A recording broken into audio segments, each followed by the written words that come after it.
नमस्कार मित्रों, ये चौथा पार्ट है। मैं जो आपको सॉल्व करा रहा हूँ यूपीएससी प्री 2022 का जो ये जीएस का पेपर है।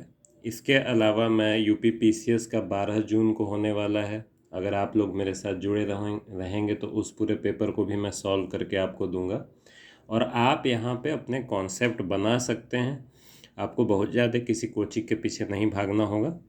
तो आप देखें क्वेश्चन नंबर 26, सेनकाकू आइलैंड्स के बारे में पूछा गया है कि कहाँ है। तो ये देखिए, इसमें स्टेटमेंट बी जो है वो सही है और इसके बारे में आपको मैं ब्रीफ में बताता हूँ कि ये निर्जन द्वीप हैं ईस्ट चाइना सी में और अभी इन पर जापान का एडमिनिस्ट्रेशन है, जापान का कब्जा है। लेकिन चीन इस पर दावा ठोकता है और इसे दियाओ आइलैंड्स कहता है। जापान इसको सेनकाकू आइलैंड्स कहता है। ठीक है, तो ये ऑप्शन बी इसका सही होगा। नेक्स्ट देखिए क्वेश्चन 27। इसमें मतलब 4 आपको पेयर्स दिए हैं, मतलब 4 कंट्रीज़ हैं और कह रहा है कि किन कारणों से वो न्यूज़ में हैं। तो चार्ट को कह रहा है setting up of permanent military base by China. ये गलत है। इक्वाटोरियल गयाना में ऐसी न्यूज़ आ रही हैं कि वहाँ पर, अफ्रीका का देश है इक्वाटोरियल गयाना, वहाँ पर चीन अपना बेस सेटल करने जा रहा है या कर रहा है। इसकी इंटेलिजेंस इनपुट्स चारों तरफ मिली हैं और इसको लेकर अमेरिका काफ़ी चिंतित है। तो चार्ट में नहीं, इक्वाटोरियल गयाना है। और बाकी ये जो 3 स्टेटमेंट हैं ये सही हैं। गयाना में एक मिलिट्री कू हो चुकी है, मतलब सैन्य विद्रोह हो चुका है, तख्ता पलट हो चुका है।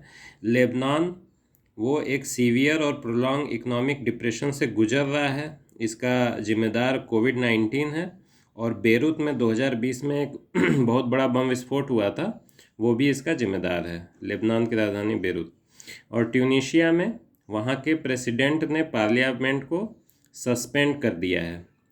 तो इसमें 3 पेयर सही हैं, तो ओनली 3 पेयर्स करके ये जो सी ऑप्शन है ये करेक्ट है। देखें, ये भी बहुत बढ़िया क्वेश्चन है।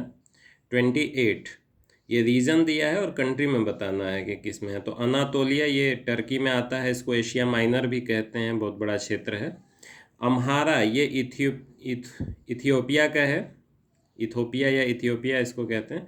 अम्हारा ये एक बहुत ही एक प्राचीन एक कल्चरल ग्रुप है और उसी के नाम पे इस रीजन का भी नाम है अम्हारा। फिर कैबो डेलगैडो ये स्पेन में दिया है, ये स्पेन नहीं मोज़ैम्बिक देश में है। ठीक है, यहाँ देखें ये मोज़ैम्बिक में है कैबो डेलगैडो, और कैटालोनिया इटली में है। तो इसमें भी ओनली 3 पेयर्स होगा, 3 पेयर सही हैं कैबो डेलगैडो को छोड़ के। ठीक है, और 29वां क्वेश्चन देखिए। यहाँ वाइल्ड लाइफ प्रोटेक्शन के बारे में 3 स्टेटमेंट आपको दिए हैं। पहला कह रहा है wild animals are the sole property of the government. तो ये देखिए, वाइल्ड लाइफ जो भारत में है वो वाइल्ड लाइफ प्रोटेक्शन एक्ट 1972 से गवर्न होती है। तो there is no provision like sole property of government, मतलब वाइल्ड एनिमल्स को गवर्नमेंट की प्रॉपर्टी इसमें डिक्लेयर नहीं किया गया है। तो first statement is wrong. Second statement देखिए, when a wild life is declared protected such animal is entitled for equal protection whether it is found in the protected areas और outside. This is a correct statement, क्योंकि इसको distinguish नहीं किया गया है कि protected area में ही protect करना है या आउटसाइड करना है, ऐसा करके नहीं लिखा है। बस दिया है कि इंडिया में ये प्रोटेक्टेड हैं। ठीक है, तो statement 2 is correct. Third statement, apprehension of a protected wild animal becoming danger to human life is sufficient ground for its capture or killing। ये भी गलत है, जबकि उसका जो किलिंग का एक ग्राउंड है वो ये है डिजीज्ड और डिसेबल्ड बियॉन्ड रिकवरी। कोई अगर वाइल्ड एनिमल हो जाता है तो उसमें भी एक प्रोविज़न ये है कि आप जो कॉम्पिटेंट अथॉरिटी से उसमें परमिशन लेंगे तब जाके आप उसकी किलिंग कर सकते हैं। तो जो स्टेट लेवल पे वार्डन होगा वही इसकी परमिशन दे सकता है। और तब किलिंग हो सकती है। इसमें ऐसा कोई प्रोविज़न नहीं है जो थर्ड स्टेटमेंट है। तो only 2 is correct. Question number 30, certain species of which one of the following organism are well known as cultivators of fungi. तो देखिए चींटियाँ जो है कल्टिवेटर ऑफ फंगी कही जाती हैं क्योंकि इनका एक खास म्यूचुअलिज्म होता है, एक सहजीवन होता है फंगी के साथ, और फंगी इनके नेस्ट के अंदर ये कल्चर करती हैं उनका। तो एक तरह से ये उसकी खेती करती हैं चींटियाँ फंगी की अपने लाभ के लिए। तो इसका ऑप्शन ए करेक्ट होगा। बाकी कॉकरोच, कैब, स्पाइडर ये गलत है। ये 31 भी बहुत अच्छा क्वेश्चन है। इसमें कह रहा है कि गवर्नमेंट ऑफ इंडिया एक्ट 1919 के तहत कौन कौन से रिजर्व सब्जेक्ट थे, इनमें से कौन से रिजर्व सब्जेक्ट थे।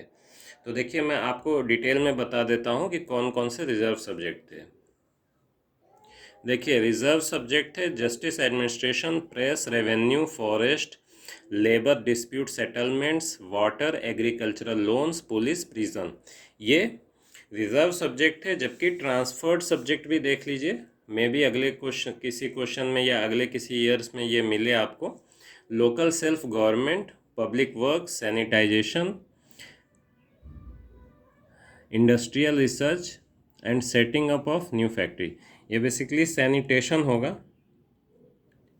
ठीक है, तो local self government, public work, sanitation, industrial research and setting up of new factory, ये ट्रांसफर्ड सब्जेक्ट में थे। यहाँ एक आप कॉमन सेंस से चीज़ देख रहे होंगे कि जितनी ये चीज़ें हैं इन सब के लिए आपको फंड की ज़रूरत होगी, रेवेन्यू की ज़रूरत होगी, लेकिन रेवेन्यू इन्होंने रिजर्व सब्जेक्ट में रख लिया था। इसीलिए ये योजना फेल हो गई थी, क्योंकि ये प्रपोज़ल बनाकर भेजती थी जो यहाँ की सरकारें थी, लेकिन जो ऑफिशियल मशीनरी थी वो उसको पास नहीं करती थी, उस पर एक तरह का वीटो लगाए रहती थी। ठीक है, तो अब हम क्वेश्चन में देखते हैं।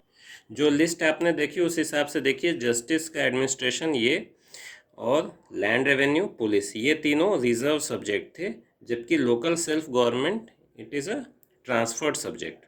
तो ऑप्शन सी इसका करेक्ट होगा। 32 क्वेश्चन में देखिए, मध्यकालीन भारत में फनम किसको कहते थे। In medieval India the term fanam referred to, ये क्वाइंस थे, एक तरह की ट्रेडिंग क्वाइंस थे, और ये मैसूर और केरला के स्टेट्स जो कोचीन और त्रावणकोर वगैरह में ये इशू किए गए थे फनम। तो दक्षिण भारतीय राज्यों में ये थे और ये सिक्के थे। क्वेश्चन नंबर 33, ये 3 फ्रीडम फाइटर्स के ये नाम दिया है और कह रहा है कि इनमें से गदर पार्टी से कौन जुड़ा था। तो देखिए मैं आपको एक बैकग्राउंड बताता हूँ गदर पार्टी का। 1913 में यूएसए में गदर पार्टी बनाई गई थी। लाला हरदयाल इसके मेन नेता थे। उनके अलावा संत बाबा वसाख सिंह, बाबा ज्वाला सिंह, संतोख सिंह, रास बिहारी बोस, सोहन सिंह भाकना, ये मेन लीडर थे। तो इसमें रास बिहारी बोस हैं। बाकी जो बरिंद्र कुमार घोष हैं ये अनुशीलन समिति से थे, जबकि जोगेन चंद चटर्जी एचआरए से जुड़े हुए थे। तो ऑप्शन 3 इसका सही होगा। तो आज के इस वीडियो में इतना ही। आगे बने रहें, मैं पूरा पेपर आपको सॉल्व करके दूंगा, आपकी कॉन्सेप्ट बिल्ड हो जाएगी। आप बस बहुत ध्यान के साथ इन चीज़ों को पढ़ें और एक्सप्लेनेशंस को समझें। धन्यवाद।